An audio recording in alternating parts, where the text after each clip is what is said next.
പുരുഷാധിപത്യം ഏറെയുള്ള മേഖലയാണ് കഥകളി. ഈ രംഗത്ത് വിജയം കൈവരിച്ച സ്ത്രീകൾ അപൂർവം മാത്രമേ ഉള്ളൂ. അങ്ങനെയൊരു മേഖലയിലാണ് പാർവതി തന്റേതായ സാന്നിധ്യം അറിയിച്ചിരിക്കുന്നത്. കഥകളി എന്ന കലാരൂപത്തോട് തനിക്കുള്ള ആത്മബന്ധത്തെക്കുറിച്ച് പാർവതി ഇന്ന് വനിതയോട്. ശരിക്കും വീട്ടമ്മയാണ്, കലാകാരിയാണ്, ഉദ്യോഗസ്ഥയാണ്. ശരിക്കും ഇതെല്ലാം കൂടി എങ്ങനെയാണ് മാനേജ് ചെയ്യുന്നത്? സമയം തികയാറുണ്ടോ എല്ലാത്തിനും? കിട്ടാറുണ്ട്. എനിക്ക് തന്നെ കുട്ടികളുടെ അടുത്താണ് എനിക്ക് സമയം ഞാൻ വളരെ കുറവ് സ്പെൻഡ് ചെയ്യണമെന്ന് എനിക്ക് പലപ്പോഴും ഒരു വളരെയധികം കുറ്റബോധം തോന്നാറുണ്ട്.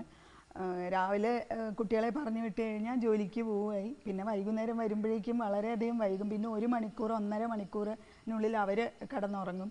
അപ്പോൾ എനിക്ക് അങ്ങനെ തോന്നാറുണ്ട്, കുട്ടികളുടെ അടുത്ത് സമയം കുറച്ച് കുറവ്. അല്ലെങ്കിൽ എനിക്ക് തോന്നിയിരിക്കണം ഇതൊക്കെ നമ്മൾ തന്നെ സ്വയം തീരുമാനിച്ചു കഴിഞ്ഞാൽ അതിൽ പ്രശ്നം വരുന്നില്ല, സമയത്തിൻ്റെ പ്രശ്നം വരുന്നില്ല എന്ന് എനിക്ക് തോന്നി. സമയമില്ല എന്ന് പറയുന്നവർക്കായിരിക്കും ചിലപ്പോൾ ഏറ്റവും കൂടുതൽ സമയം എന്ന് തോന്നുന്ന ഒരാളാണ്. പിന്നെ സപ്പോർട്ട്, അതാണ്. ഇപ്പോൾ വീട്ടിലാണെങ്കിൽ അമ്മയുണ്ട്. ഞാൻ കുറച്ചൊന്ന് ഓഫീസിൽ നിന്ന് വൈകിയാൽ തന്നെ എനിക്ക് ഒരു ഉറപ്പുണ്ട് വീട്ടിൽ അമ്മയുണ്ട് കുട്ടികളെ നോക്കാം. അപ്പോൾ ആ ഒരു സപ്പോർട്ട് വളരെയധികം ആവശ്യമാണല്ലോ. പിന്നെ ഓഫീസിൽ ആൾക്കാരുടെ സപ്പോർട്ട്, ഇപ്പോൾ ഞാൻ പ്രോഗ്രാമിന് പോകുമ്പോൾ ഒരു ഹാഫ് ഡേ ജോലിക്ക് ഒരു മുഖം വീർപ്പിക്കാണ്ട് അത് തരിക എന്ന് പറയുന്നത് തന്നെ അതും വലിയൊരു സപ്പോർട്ടായിട്ടാണ് ഞാൻ കാണുന്നത്. എല്ലാം കൂടി ചേരുമ്പോൾ നമുക്ക് ബുദ്ധിമുട്ടുണ്ടാവില്ല എന്ന് തന്നെ വിശ്വസിക്കുന്ന ഒരാളാണ് ഞാൻ.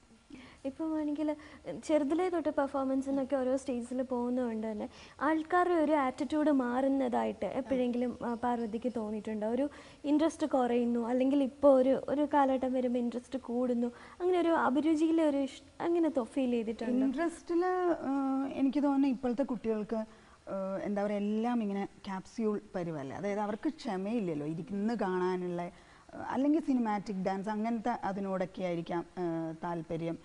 ഇപ്പം എൻ്റെ മോള് തന്നെ ചിലപ്പോൾ എന്നോട് പറയാറുണ്ട്, അമ്മ ആ ഒരു ഇപ്പോഴത്തെ ഒരു ട്രെൻഡ് അനുസരിച്ചല്ല എന്നൊരു തോന്നൽ. അതെ, അവരുടെ ഭാഷ പലതുമാണ്. അപ്പോൾ അങ്ങനെ തോന്നാറുണ്ട്. പിന്നെ ഈ കളിയുടെ കാര്യം എടുത്ത് പറയുകയാണെങ്കിൽ ഞങ്ങൾ തുടങ്ങിയ കാലത്ത് ഇപ്പോൾ കൊല്ലം അല്ലെങ്കിൽ ഏതൊരു സ്ഥലത്ത് പോകുമ്പോഴും അമ്പലത്തിൽ കളിക്കുമ്പോൾ നിറഞ്ഞു നിൽക്കുമായിരുന്നു. ശരിക്കും ആ ഫുൾ നൈറ്റ് പ്രോഗ്രാം എന്ന് പറഞ്ഞാൽ ആൾക്കാർ നിറയുണ്ടായിരുന്നു.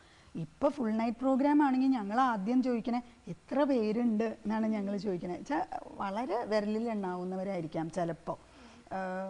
അങ്ങനെ നോക്കുമ്പോൾ ശരിയാണ് കുറഞ്ഞുണ്ട്. അതിനെനിക്ക് തന്നെ പല കാരണങ്ങളുണ്ടാവും കേട്ടോ. അഭിരുചി ഒന്നുണ്ടാവാം, പിന്നെ സമയം, ആർക്കും രാവിലെ വരെ ഇപ്പോൾ ഇരിക്കാനുള്ള ഒരു ഇതുണ്ടാവില്ല. പിന്നെ 3 മണിക്കൂർ കളി വെച്ചാൽ പിന്നെയും ആൾക്കാരുണ്ട് എന്നാണ്. പക്ഷെ എനിക്ക് തന്നെ ചെറുപ്പക്കാരുടെ ഇടയിൽ കഥകളി ഇപ്പോഴും കുറച്ചും കൂടിയൊക്കെ വരാനുണ്ട് എന്നാണ് എനിക്ക് തോന്നുന്നത്. അവർക്കിപ്പോഴും മറ്റേ ഡാൻസ് ഫോംസിനോടും ഇതൊക്കെയാണ് താല്പര്യം കൂടുതലെന്നാണ് എനിക്ക് തോന്നുന്നത്. ഇപ്പം നിങ്ങളുടെ ഗ്രൂപ്പിൻ്റെ ഭാഗമായിട്ട് എന്തെങ്കിലും കഥകളിയിൽ ഇന്നോവേറ്റീവായിട്ട് കൊണ്ടുവരണം, അങ്ങനെ എന്തെങ്കിലും ഇപ്പോൾ ക്യാപ്സ്യൂൾ പരുവത്തിനാണല്ലോ കൂടുതൽ പ്രിഫറൻസ്, അങ്ങനെ എന്തെങ്കിലും ചെയ്യണം എന്നൊക്കെ ആഗ്രഹമുണ്ടോ? അങ്ങനെ ചെയ്യണോട് എനിക്ക് ഒട്ടും താല്പര്യമില്ലാത്ത ഒരാളെ. ഇപ്പോൾ 1 മണിക്കൂർ കളി എന്ന് പറയുമ്പോൾ തന്നെ എന്താ അറിയോ, നമ്മൾ 1 മണിക്കൂറൊന്ന് ഇവിടെ നിന്ന് പറഞ്ഞു പോകുമ്പോഴും നമ്മൾ അരങ്ങത്ത് കയറുമ്പോൾ ചിലപ്പോൾ ഈ 1 മണിക്കൂർ നിന്നു എന്ന് വരില്ല. അപ്പോൾ അങ്ങനത്തെ ബുദ്ധിമുട്ടുകളുണ്ട്. പിന്നെ ഈ ക്യാപ്സ്യൂൾ പരിവ് എനിക്കിഷ്ടമല്ല, വളരെ എൻ്റെ പേഴ്സണലായിട്ടുള്ള ഇതാണ്, എനിക്കിഷ്ടമല്ലാത്തൊരു സംഭവമാണ്. പിന്നെ ഈ ലേമൻ എന്ന് പറഞ്ഞാൽ അവർ ഏറ്റവും കൂടുതൽ ഇപ്പോൾ എൻ്റെ ഓഫീസിലെ ആൾക്കാർ പറഞ്ഞിട്ടും അല്ല, അവരെ സംബന്ധിച്ചിടത്തോളം അവർക്കൊന്നും മനസ്സിലാവില്ല അത് കണ്ടാൽ. അപ്പോൾ പാട്ട് അവർ പറയണത് അക്ഷരം പോലും നമുക്ക് തിരിയില്ല, അവരിങ്ങനെ വലിച്ചു നീട്ടും, അതാണ് അവരുടെ ഒരു ഇത് എപ്പോഴും കേട്ടിരിക്കണേ. പിന്നെ അപ്പോൾ എനിക്ക് തോന്നുന്ന കഥകളൊന്ന് പറഞ്ഞു കൊടുക്കുക, അല്ലെങ്കിൽ ഒരു സാധാരണ ആൾക്കാർക്ക് മനസ്സിലാക്കണ രീതിയിൽ ആക്കിയാൽ ചിലപ്പോൾ ഇതിന് കൂടുതൽ ആൾക്കാർ താല്പര്യം കാണിച്ചു എന്ന് വരുമായിരിക്കും. കഥകളെക്കുറിച്ച് മനസ്സിൽ സൂക്ഷിക്കുന്ന സ്വപ്നങ്ങൾ എന്തൊക്കെയാണ്? അങ്ങനെ വലിയ സ്വപ്നങ്ങളൊന്നുമില്ല. നല്ല നല്ല വേഷങ്ങൾ കെട്ടണം. വളരെയധികം ഇതിൽ എന്താ പറയുക, പഠിക്കാവുന്നിടത്തോളം പഠിക്കണം എന്ന് വലിയ ആഗ്രഹമുണ്ട് എനിക്ക്. അതാണ് ഏറ്റവും വലിയ ആഗ്രഹം. എത്രയും കാലം ഇത് കൊണ്ട് നടക്കാം അത്രയും കാലം ഇത് കൊണ്ട് നടക്കണം എന്നുണ്ട്. പിന്നെ നല്ല വേഷങ്ങൾ കെട്ടണം എന്ന് മോഹമുണ്ട്. പിന്നെ കത്തിവേഷങ്ങളിൽ ചില 2-3 വേഷങ്ങൾക്ക് ഒരു താല്പര്യമുണ്ട്. അപ്പോൾ അതൊന്ന് പഠിച്ച് എങ്ങനെയെങ്കിലും ഒന്ന് കളിക്കണം എന്ന് ഉള്ള മോഹമുണ്ട്. ഇനി ഏതൊക്കെ വേഷങ്ങൾ പഠിക്കണം, അങ്ങനെ എന്തെങ്കിലും ആഗ്രഹമുണ്ടോ? എനിക്ക് പഠിക്കണം എന്ന് ആഗ്രഹമുള്ള വേഷം ബാലവിജയത്തിലെ രാവണൻ കളിക്കണം എന്ന് നല്ല മോഹമുണ്ട്. അതൊരു വേഷം ഉണ്ട്. പിന്നെ ഈ പതിഞ്ഞപദം എന്ന് പറഞ്ഞാൽ അത് ഏതെങ്കിലും ഒരു പതിഞ്ഞപദമെങ്കിലും എനിക്ക് പഠിക്കണം എന്നുണ്ട്. ഇതൊക്കെയാണ് എൻ്റെ മോഹം എന്ന് പറയുന്നത്. ശരിക്കും കഥകളിലോട്ട് സ്ത്രീകൾ കൂടുതലായി വരണമെന്ന് ആഗ്രഹിക്കുന്നുണ്ടോ? അങ്ങനെ കടന്നു വരാൻ ആഗ്രഹിക്കുന്നവരോട് എന്താണ് പറയാനുള്ളത്? സ്വയം കഥകളി ഇഷ്ടപ്പെടണം. അതായത് ഇപ്പം അമ്മ പറഞ്ഞു അതുകൊണ്ട് ഞാൻ പഠിക്കുകയാണ്, അല്ലെങ്കിൽ അച്ഛൻ പറഞ്ഞു, അല്ലെങ്കിൽ യൂത്ത് ഫെസ്റ്റിവലിന് വേണ്ടി മാത്രം പഠിക്കുക, അതിനോടൊന്നും എനിക്ക് താല്പര്യമില്ല. കഥകളി വളരെയധികം നമ്മളെന്നും സാധകം ചെയ്ത് എന്നും അതൊരു വളരെ ചിട്ടയോടുകൂടി ചെയ്യേണ്ട ഒരു കാര്യമാണെന്ന് വിശ്വസിക്കുന്ന ആളാണ് ഞാൻ. അപ്പോൾ പിന്നെ എത്രയും സ്ത്രീകൾ ഇതിലേക്ക് വന്നാൽ അത്രയും സന്തോഷം എന്നേ ഞാൻ പറയുള്ളൂ. എന്തായാലും ആഗ്രഹിക്കുന്ന പോലെ തന്നെ നല്ല നല്ല വേഷങ്ങൾ ഇനിയും കെട്ടാനും അതുപോലെ തന്നെ പഠിക്കാനും കഴിയട്ടെ എന്ന് ആശംസിക്കുന്നു. എന്തായാലും വനിതയോട് ഇത്ര നേരം സഹകരിച്ചതിന് ഒരുപാട് നന്ദി. വളരെയധികം.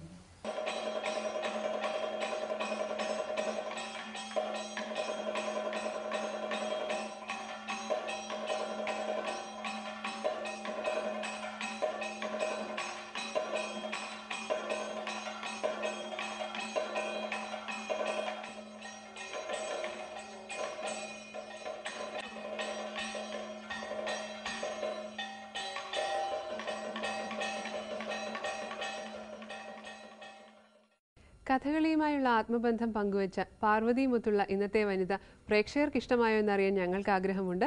അതുകൊണ്ട് തന്നെ നിങ്ങളുടെ അഭിപ്രായങ്ങളും നിർദ്ദേശങ്ങളും ഒക്കെ ഞങ്ങളെ എഴുതി അറിയിക്കുക. അറിയിക്കേണ്ട വിലാസം ഇതാണ്: പ്രൊഡ്യൂസർ വനിത, മനോരമ ന്യൂസ്, അരൂർ.